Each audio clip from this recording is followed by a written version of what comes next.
My husband got like a massive blockage of his arteries. Maria Valdez's husband, Serge Paul, has been in and out of hospital for 6 years after he was prescribed Avandia, which Valdez claimed caused the arteries in his legs to block completely and forced the amputation of both of his legs.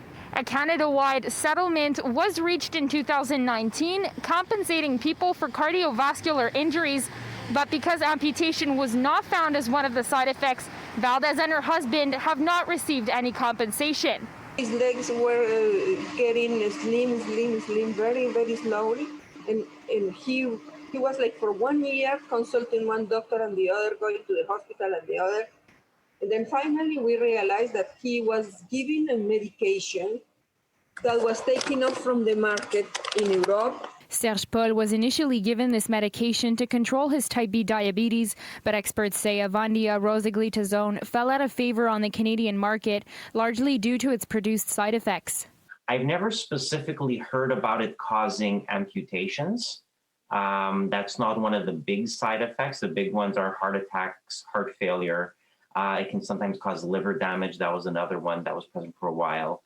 There was also a few reports, and there was actually a warning issued by Health Canada that it would cause problems in the eye, so it would cause macular edema, I think, but never specifically amputations, for what that's worth.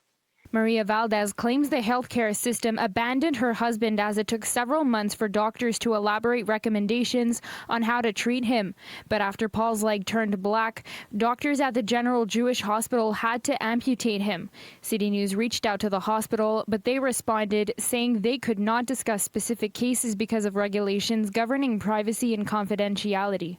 When he entered to the hospital in 2016, he was let down in emergency room for 1 month, and then when his leg became black, like he was burned in the barbecue, then they put him on in the hospital, and the doctor writes like a 3 pages recommendation. They amputated him 7 times. A Canada-wide settlement was reached and approved in 2019 by the Supreme Court of Nova Scotia. The class action sought compensation for cardiovascular injuries which were allegedly related to the use of Avandia, but Valdez and her husband still haven't received anything. I received a notification from judges in Nova Scotia that they say you are going to be what do we call that? Paid for the damages that the medication causes to your husband. 2 years I have been waiting. I have not received anything. My case was finally heard by someone, and now I'm waiting, and my husband is worse and worse. In Montreal, Samsara Rainville, City News.